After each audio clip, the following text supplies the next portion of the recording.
Every day on There's No Taste Like Home, Chef Gino D'Acampo will take 3 family cooks and the recipes that have been passed down through their families from generation to generation, out of the home and into a professional kitchen.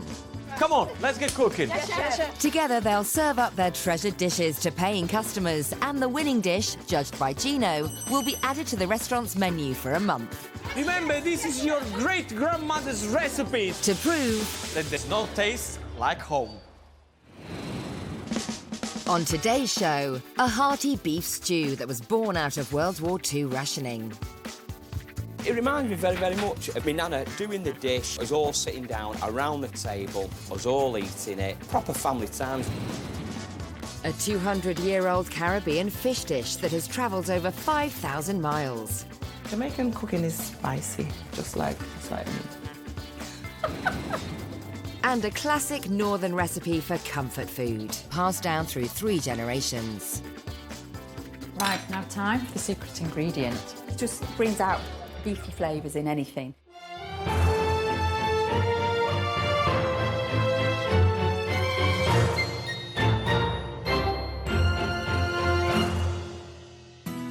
Hello, I'm Gino D'Acampo, and today I'm in Manchester. This city is famous for its pies, pudding, and of course my favorite, the hot pot.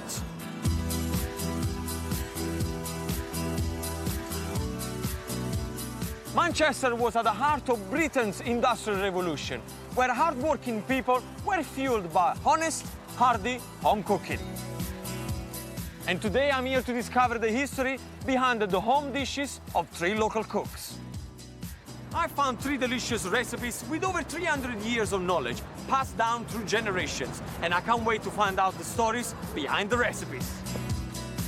My 3 home cooking stars are going to take over this wonderful restaurant here and make their family favorite dishes the only way they know how. So let's go meet the cooks and prove one more time that there's no taste like home. Phil Lindley is making Nana's oxtail with dumplings. Yvonne Ward is cooking Grandma Louise's mackerel rundown served with okra, yam and dumplings. And Louise Dawson is making her Pop's corned beef hash. Okay, guys, welcome to a professional kitchen. What do you feel? Nervous. Nervous? Very Excited. nervous. Yeah. It's a bit different from your own kitchen at home, is it? Yeah. If you need anything, just ask us around. There's a lot of professional chefs around here, but mainly you're gonna have to prepare it by yourself. This is your dish, okay? All right, off we go, off we go. Come on, everybody into the station. Let's find out how to make our first cook's dish at home. Phil Lindley is a 42-year-old builder who lives in Timperley near Manchester, with wife Angela and children Georgia, Josie and Polly. Today, he's going to be cooking his Nana Valerie's oxtail with dumplings. Nana Valerie discovered the tasty cut of oxtail during the rationing days of World War II. So, oxtail, we're going to toss it in flour with salt and pepper in to give it a good coating. And I can still remember the smell of walking into my nana's house and smelling the oxtail stew. Lovely. That's ready now for frying off in the big pan. Right, herbs. Rosemary, thyme, parsley. My nana never added fennel or garlic. She would do it. It was basic cookery skills in those days. It was the oxtail. It was, you know, it was fried. It was onions. It was carrots. It was stock. Did have it with potatoes or, you know, with bread. But I think as like it's come down from my mother to me, we've all added our own little bit. Okay, that's all nicely sealed now.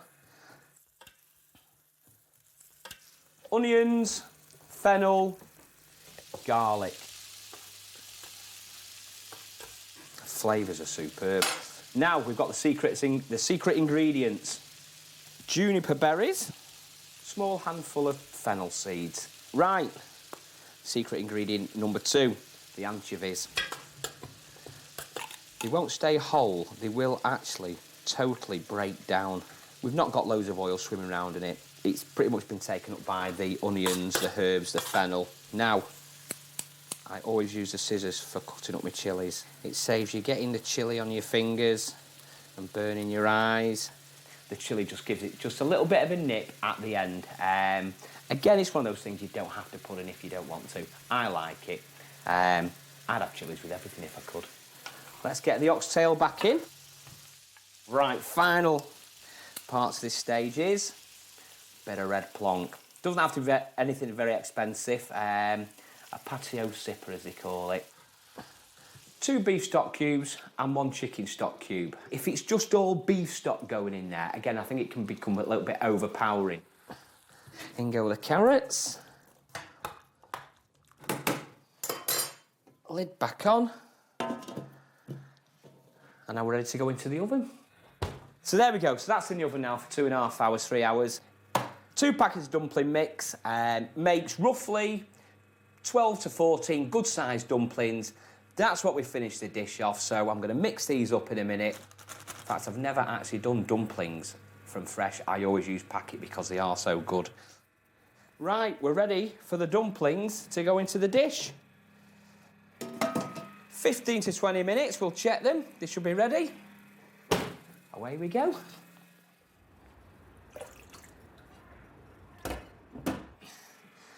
The main dish. Nana, I hope I've really made you proud with this one. So that's the secret to Nana Valerie's mouth-watering oxtail with dumplings. Gino's keen to find out a bit more about his story. Tell me a little bit about this recipe. Well, basically, Gino, it's 4 generations old now. My nana, my mum, myself, my daughter cooks it. Yeah, I suppose it's really the only dish that my nana really passed down to us. My nana, Valerie, a lovely, lovely lady, a great nana, looks after us fantastically, very loving. She'd be the one who'd pick you up when you fell over. Yeah, she was fantastic.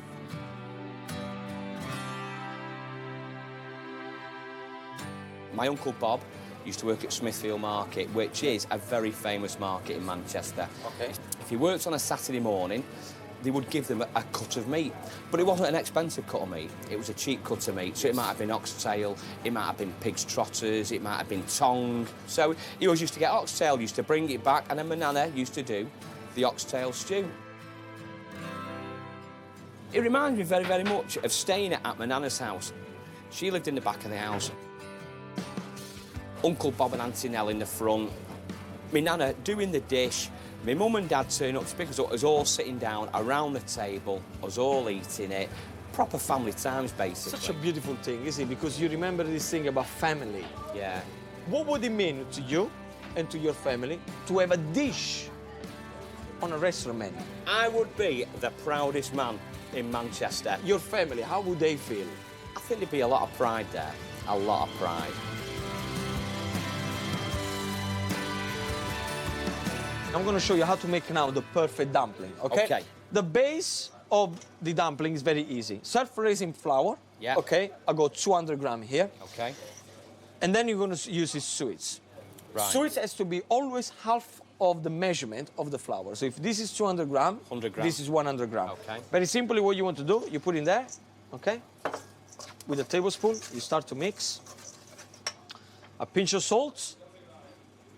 And then slowly, slowly, you add water, Yeah. okay?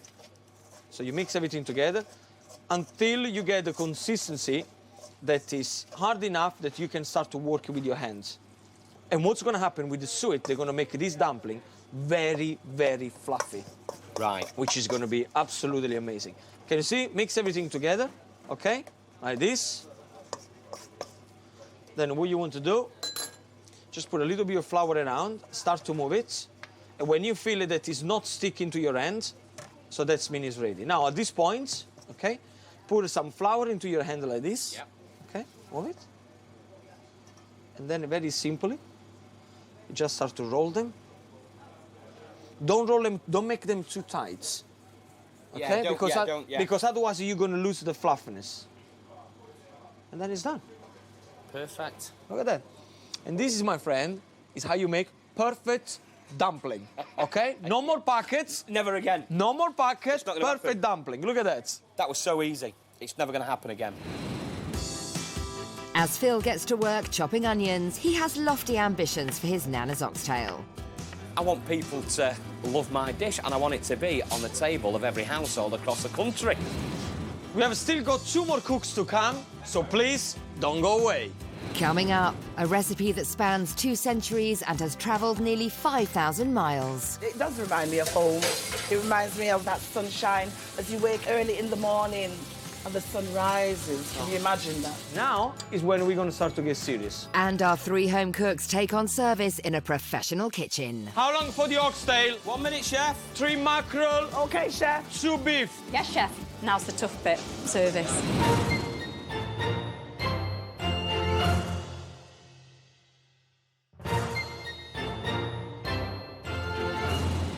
Welcome back to There's No Taste Like Home. Today I am in Manchester, where I found 3 more home cooks who very soon are going to serve up their beloved family recipe to a room full of hungry customers. We have just met Phil with his Valerie's oxtail and dumpling, but now we need a bit of sunshine. Let's go to Jamaica! Yeah, man. And bringing that Caribbean sunshine to Manchester is Yvonne Ward from Moss Side. Her recipe all the way from Jamaica is Grandma Louise's mackerel rundown. This feisty fish dish has been in Yvonne's family for at least 3 generations, with Grandma Louise passing it on to Yvonne's mum, who in turn passed it on to Yvonne. This is how I put together Grandma Louise's mackerel rundown. When I'm eating this dish, it reminds me of home. Reminds me of some good cooking, so it just makes me feel good and I enjoy it. First, I take 2 salted mackerel and boil them for 20 minutes. Yeah, when that's boiling, you've got to break the coconut. You can see it breaking. Gino, if I can do this and be safe, anybody can do it. But this has been working like this for years in Jamaica. I take 3 coconuts and grate them into a bowl. I then add warm water to the grated coconut and squeeze it to release the cream. I do this 3 times. Because my mother said you should do it at least 3 times, and she knows more than me. Pour this into the strainer. Now this has to run down. It's got to go down. You know, it's got to simmer down, and there's where you get the custard. Meanwhile that's doing, I'm going to take off the mackerel to refresh. I finally chop 1 large onion, some spring onions, garlic, tomatoes, 1 red pepper, and a Scotch bonnet. Small but deadly. We have these in Jamaica. We use them in a lot of dishes. Oh yeah, Jamaican cooking is spicy, just like me. but sorry, I'm terrible, aren't I? Well, it was my mother. When she first came to this country and she could get some of the ingredients, well, she couldn't get them in Stockport. She had to go to Moss Side, you know, Alexander Road. This is when you put your ingredients in, when it's like this. You add black pepper, fresh thyme, and now I'm going to put in a bit of curry, and this gives it colour. Woo! Come to mama. Everything is at the point where it should be. There's custard, there's a bit of oil. Next, I break the mackerel, add it to the custard, and let it simmer for 7 to 10 minutes. Now the dish is completed. So that's Yvonne's mackerel rundown, served with okra, yam and dumplings. A veritable feast. What's more, this dish has a fabulously exotic heritage. So Yvonne, tell me where and when did it all start? Well, it all started with my great-great-grandmother, which it came down to my grandmother, Louise, and to my mother, and now to me. My mother and father came over to England first, and they used to live in Stockport. How old were you when you started to cook this recipe? Maybe about 14. My mother said to me, Yvonne, come cook. Good memories? Yeah, but frightening because she's a good cook. So you're like, you know, but you still get in there, and here I am now. When you're eating it, it does remind me of home. It reminds me of the lovely countryside, that sunshine as you wake early in the morning and the sun rises. Can you imagine that? Who makes the best, you and your mum? My mama.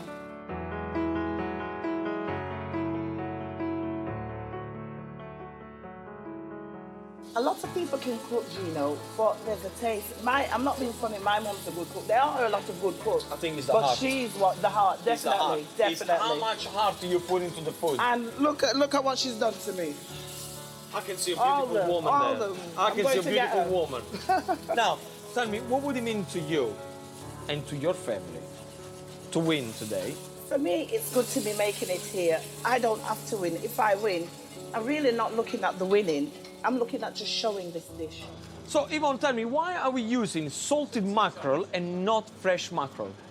It's great. It's great for this dish, Gino, and the flavour that's in it. And the flavour? Yes. And of course, once it's salty, it's not very oily. No. So there you have it, a great tip. If you want your mackerel not to be too oily, and if you want a beautiful flavour, nice and flaky, salted mackerel is the way, not the fresh one. Yvonne gets to work preparing the coconuts for her mackerel rundown. With 3 hours until service, the pressure is on as our home cooks busily prepare their family favourites for the first time in a professional kitchen. Each cook is hoping that Gino will choose their dish to take pride of place on this restaurant's menu for a month. So the menu is beginning to look marvellous. 2 great cooks, 2 great dishes, and a lot of history. There's just one more cook to meet. Louise Dawson is a 46-year-old housewife from Hale Barnes, who lives with husband Matt and children Joel, Samuel and Olivia. Her family dish is Pop's corned beef hash.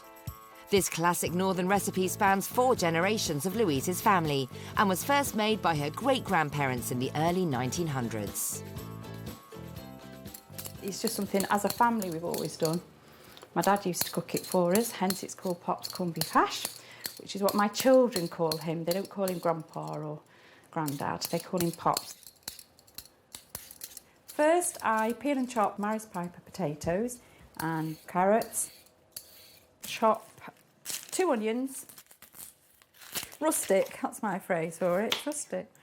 Last year, many arguments amongst my dad, my husband and a friend of ours who made the best corned beef hash. So to put an end to all the arguments, I said, right, everybody here will have the corned beef hash challenge. And Pops won and won the Hashes trophy. I throw the carrots, potato and the large diced onion together into a pan and add the stock to the pan. Right, that will probably take about 20 minutes. Little tip, always keep corned beef in the fridge because if you don't, it's an absolute nightmare to cut into cubes. The carrots are cooked, all the onions are cooked, and they're just sort of starting to, as my phrase is, fall in the water. So what I need now, just to put the peas through, I've got some frozen peas here. I always use frozen peas because they're the closest thing you can get to fresh, really, aren't they? So we've got a little bit of extra colour in there now, starting to liven it up a bit. I'm just going to drain the cooking liquor and keep it. My grandparents had a corner shop. They had lots of fruit and veg and things, obviously around them, and tinned goods. And I think it was created sort of using what they had. And originally it was, I think it was sold in the shop to make extra money during and after the war. Now what I'm going to do is I'm just going to put corned beef in. Just put the raw onion now through it. Adds a little bit of texture. Right, now time for the secret ingredient. And I'm just going to add a little bit of this. What you've got here is oyster sauce. This would not have appeared in my great-grandparents' recipe. It's something that my parents have added, well, my dad especially. It just brings out beefy flavours in anything. And now for the finishing touch, I always like to sprinkle on some chopped parsley. That's Pop's corned beef hash, a fabulous dish with a fascinating story behind it.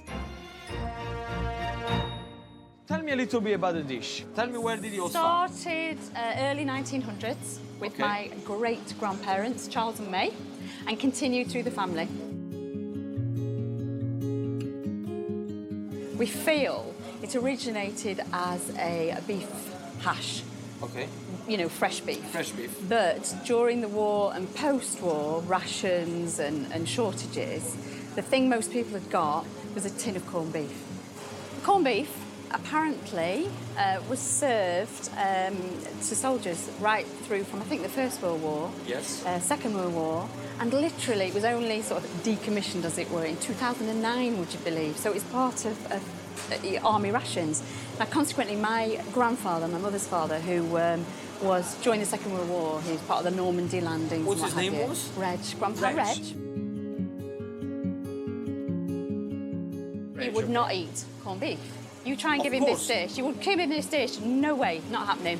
When I started to cook, it was probably early teenage years. Okay. But my father's always cooked. His mother taught him to cook. She had a corner shop, and he used to help her make pies. So he's always cooked. I see. So it's sort of come down the family. I've always watched my parents cook and my grandparents cook. That's how I learned to cook. And I remember him making this. It was just like he came in from work, you know, obviously needed something quick, simple, easy. Something So I used to tasty? Tasty, lovely. So then I started early teenage years. I started to make it then. I know that somehow you became the queen of this dish, right? I know, because there is a trophy here that I see that you put in front of you. Do you know what? I've got to give that. That was Pops. Look at that. That was The my Hashes. daddy, the Hashes trophy. The Hashes trophy. The We Hashes got it right trophy. here. Okay, so you obviously the proud owner of the We Hashes had a trophy. competition. We all argued. Everybody has their own version of this dish. It seems to be one of those that everybody's got their own version. So to second, But your version We won. is a perfect one. well, according to us, yes. What would it mean to you to win today and have your dish on a good restaurant menu for 1 month? For my dad, really, I think. It's Pop's corned beef hash. It'll be hopefully his name that'll be on it. I'm a bit of a daddy's girl. So I'd like to win for him as much as anything. I have to say, Louise, when I saw you cooking your dish at home, there was one thing that I was very concerned about it, and it's the way you present the dish on the plate. Okay? At home, it's absolutely fine. Here we are in a restaurant. People are going to come in, they're going to pay good money for your dish, and it's going to have to look much, much better than that. Okay? I'm not going to do it now. Okay? I'm going to tease you with this ring here. I'm not going to propose to you, don't worry about it, but I'm going to teach you because later on, just before service, I'm going to give you a tip and everybody at home on how to present a very simple dish beautifully. Yeah. Okay? So you carry on with the Super. preparation Okay. and I'll see you later on. Thank you. With just 2 hours to go until service, tension is mounting for our 3 home cooks as they continue their preparations for the soon-to-be arriving customers. Phil has a major anxiety about cooking oxtail in a professional kitchen for the first time. Biggest concern really is the oxtail being tender. It's got to cook for a good 2.5, 3 hours, so it's got to be tender. I love it spicy and I love the hotness of the chilli, but I don't want the restaurant to feel that the mouths are on fire and basically ruin the dish. Yvonne is busy soaking her mackerel, but is worried about the timings of her dish, as a slow start could spell disaster for service. Just want to get it right. And if my mum was here, oh, she'd be at it already. You put on the mackerel yet? Make sure it's enough water. And as Louise prepares her veg, she wonders if the diners will like her family's unique version of this traditional favourite. Most people have their own version of this dish. It's quite a northern dish, I think, so I think it could be quite controversial. So that is today's menu. Centuries of knowledge passed down through generation, each one a favorite right here in Manchester. But which cherished recipe will win a place on this restaurant menu for 1 month? There is only one way to find out. Don't go away. Coming up, our home cooks feel the pressure as a lunchtime service for 50 diners looms. If I ask you for an order, there's no point to say yes, chef, if you're not going to do it, right? Misunderstood, chef. And one of the dishes runs into trouble. Gino's a bit annoyed, I can tell. Don't be like that, Gino.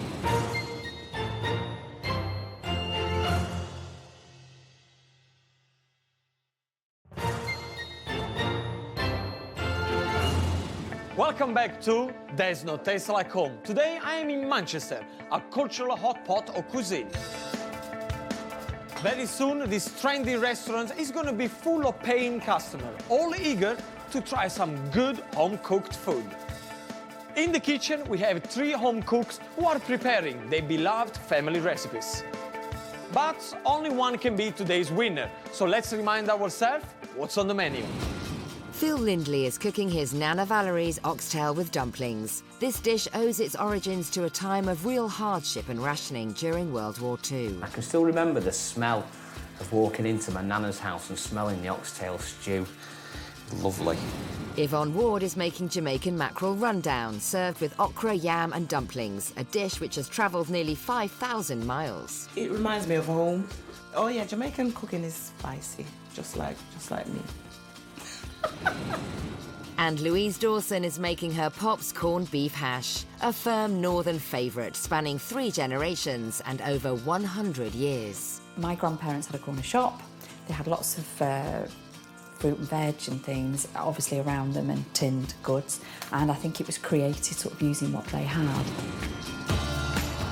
It's almost lunchtime, and with the waiting staff putting the final touches to the dining room, some early customers head to the restaurant bar for an aperitif, all eagerly anticipating our home cook's fantastic recipes. But back in the kitchen, things are not so relaxed.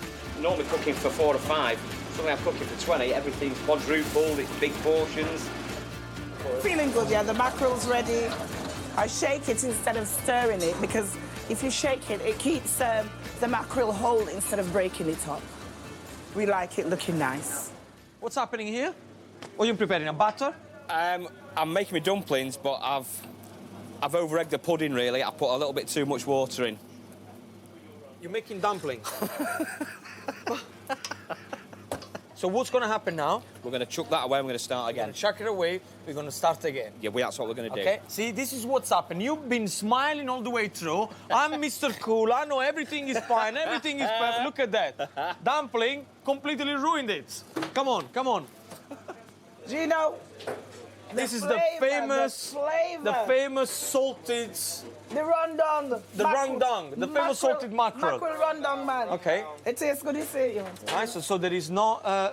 You want to... Of course I want to taste it. Taste that flavour in there.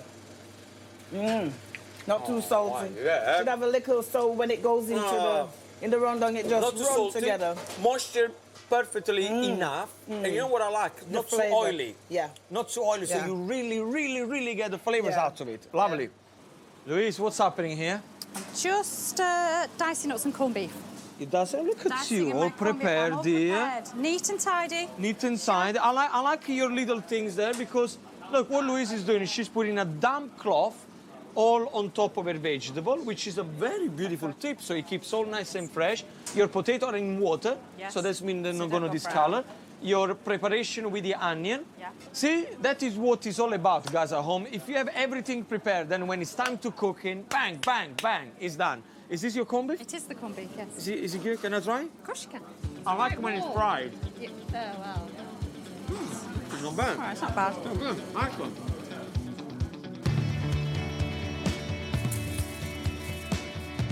Despite the pressures of the kitchen, it's time for lunch, and whether the cooks are ready or not, the diners are making their way out of the bar and up to the restaurant.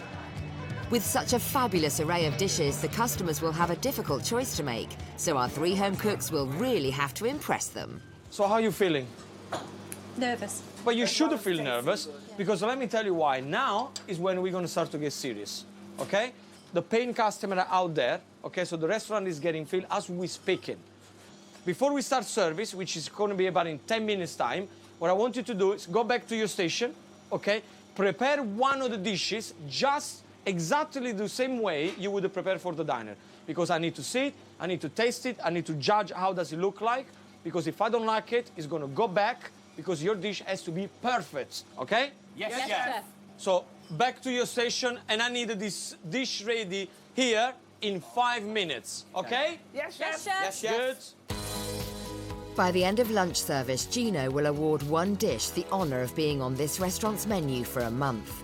His decision will look at 3 main criteria: cost of ingredients, preparation time in the kitchen, and the reaction of the diners. With Gino as head chef, it's his job to make sure that everything leaving the kitchen is perfect. So before anybody orders, each dish must pass his taste test. First up is Phil with his Nana Valerie's oxtail and dumplings. There we go, chef. Is your dish? Oh, wow, look at that. Nice. Very hot. Is this exactly the same way you're going to serve it, right? Yeah. Looks good. Nice gravy. This is the dumpling. Dumpling's good. Okay. You have a good recipe for this dumpling. Where did you get it from? From a great teacher called Gino. Oh, nice one. It's quite fiddly. But you know what?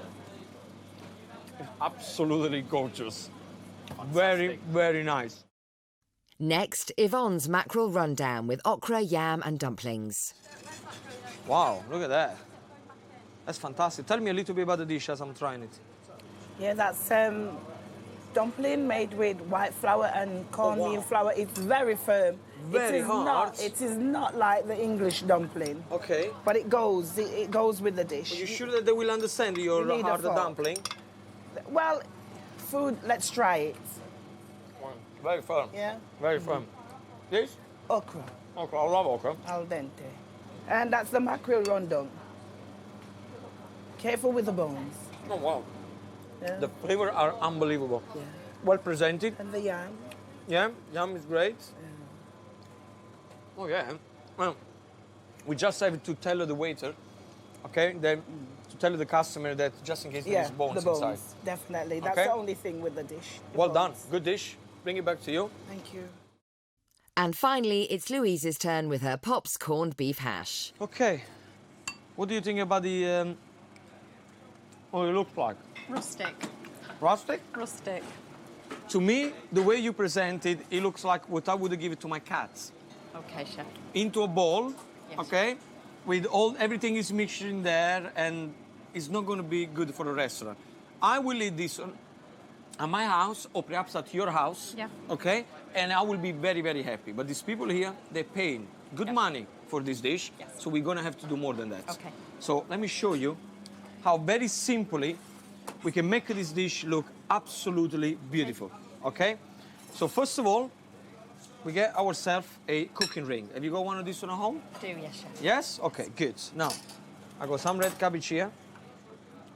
And we do it very simply. We're just going to put it around like this. Make sure that everything is nice and clean on the plate, okay? Then exactly the same dish, we're going to pick it up. We're going to put it in the middle of the ring, okay? Okay, so you put it down.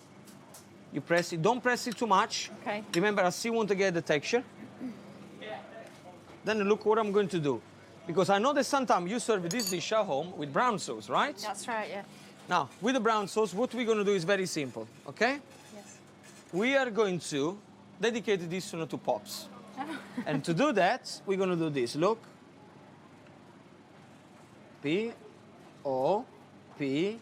P-O-P-S.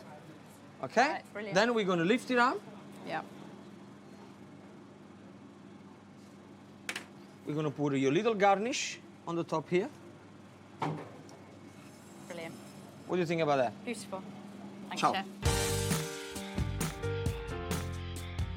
We've ordered one of everything, so we can have a choice. No, it looks really interesting, really tasty. Yeah, looking forward to trying some of the dishes. We're going to have the Jamaican mackerel.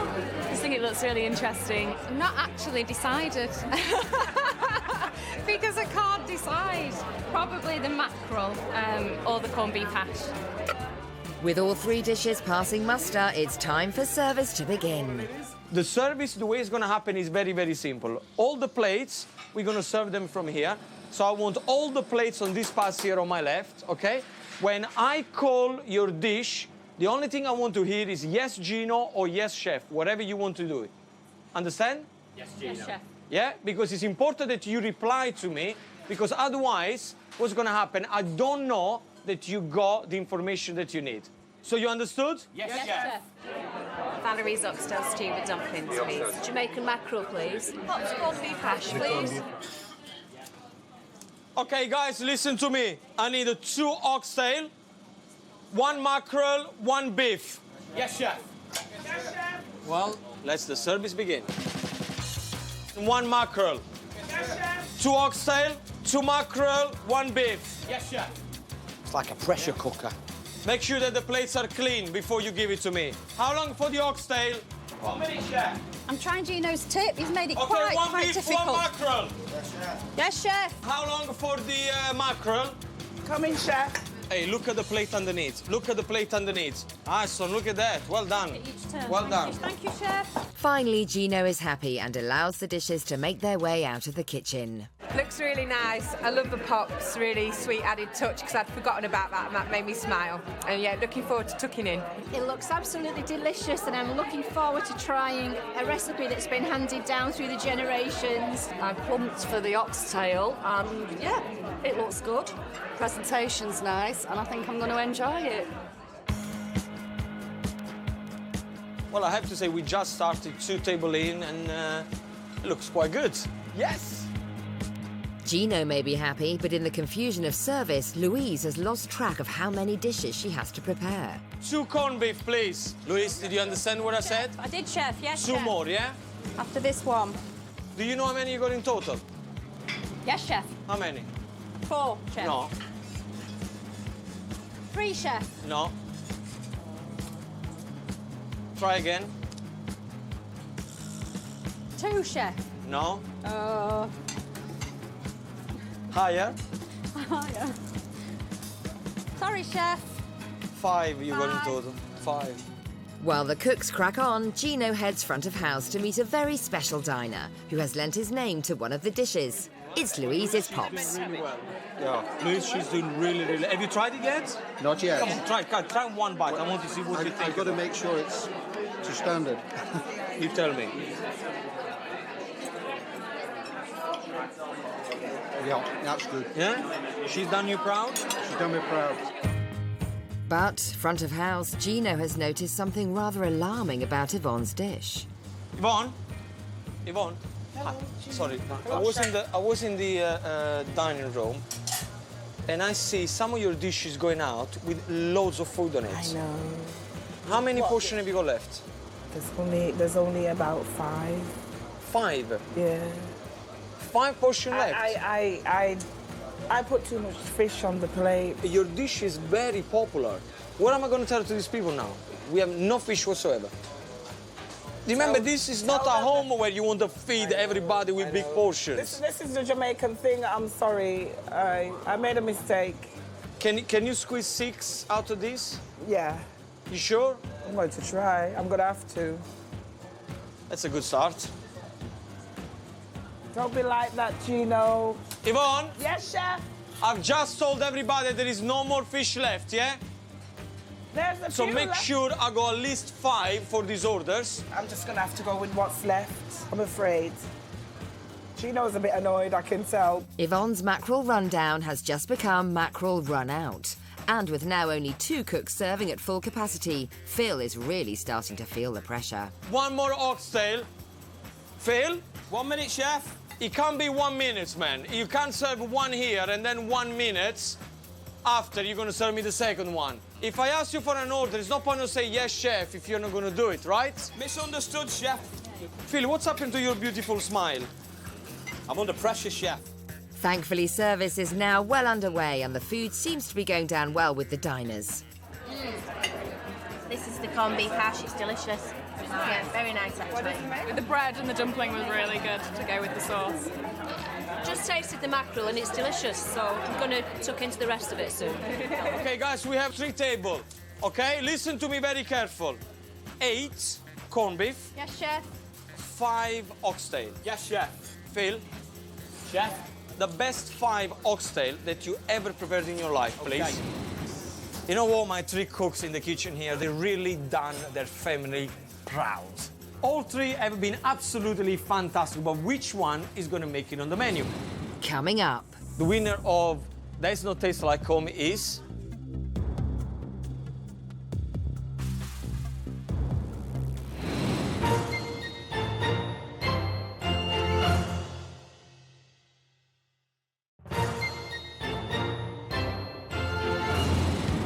Two beef, 3 mackerel, 4 oxtail. Chef Gino D'Acampo is on a mission to prove there's no taste like home. He's found 3 home cooks with 3 historic family recipes. Together, they've taken over a restaurant in central Manchester. It's a full house, so the orders are coming through thick and fast. Yvonne's big heart and portions meant that she ran out of mackerel during the first half of service, loading even more pressure on Phil and Louise.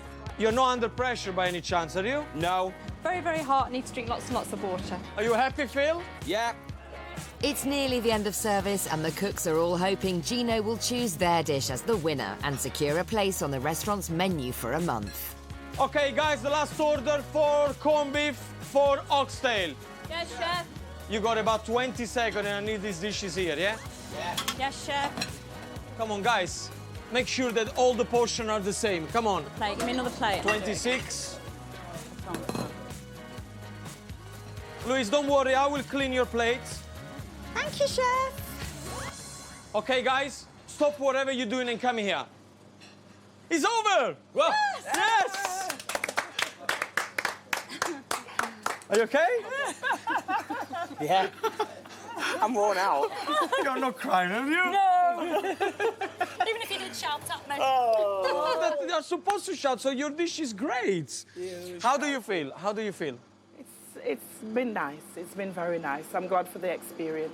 It's different, isn't it, in a professional kitchen? Oh, it's totally different. It's totally different, isn't it? The pressure, you're getting them out, the plate's got to be hot, it's got to be clean, and it's got to look good. I loved it.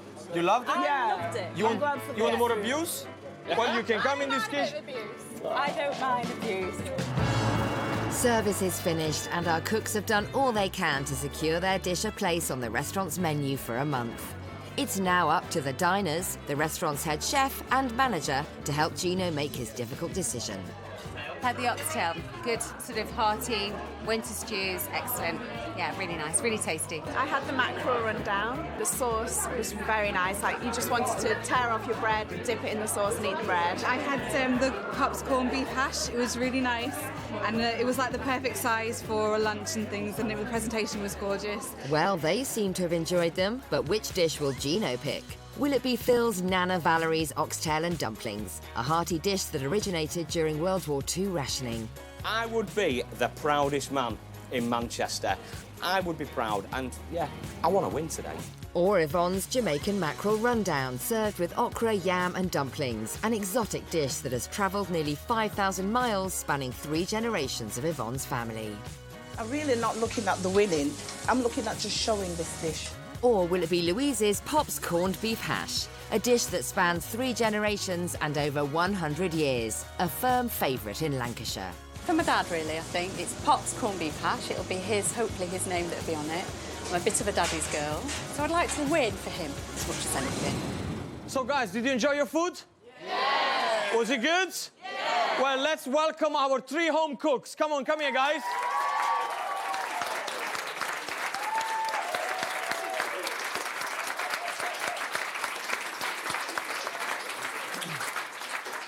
Now, tell me exactly how you feel. Tired. You feel Very tired? tired, yes. Okay. Yes. Much respect to those chefs in there. Yvonne? Yeah, I second that. Well, I feel good. You feel good? See, Yvonne, she hasn't stopped dancing during the cooking. That's why. Now, of course, today it can only be one winner. It can only be one winner. Although we feel that we're all winners. You are a winner. I'll tell you right now, you are a winner because very few people will ever have the chance to cook a dish at home for so many years and then come into a professional kitchen and cook for paying diners. Okay, so whatever you've done today, seriously, I take my hat off because it's been extremely hard for you guys. But you know, it can only be one winner though. Today, the winner of There's No Taste Like Home is...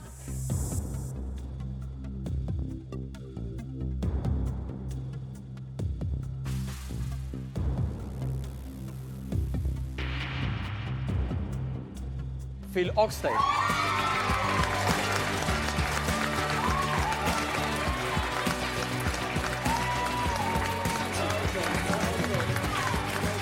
Come here! How you feel, man? You okay? Are you good? Yeah, believe it. This is for you. This is for you. Come on! Really, a big thank you to Nana, to Valerie, who introduced the dish to us, who taught us how to cook it. Yeah, she's She's probably looking down thinking, yeah, well done, family, well done. You know, I'm chuffed. I met two lovely people today, apart from all the chefs and that. But they're two lovely people, so I'm really glad. I'm happy. Would have been nice to win, but I didn't come for the winning. I feel good. I'm really, really proud of, you know, where I've got to today, especially with the dish and the improvements that we made, the appearance, and that was really interesting. Quite a surprise when we did the pops thing on the plate, and it was lovely. What an amazing result for Phil and his oxtail dish. It was absolutely fantastic. Now, don't forget to join me next time, where I will meet 3 more very talented home cooks, all eager to prove that there's no taste like home. Well, if you want to try the dish yourself, or perhaps you want the details of the recipes featured on today's show, the only thing you've got to do is to go to itv.com/food.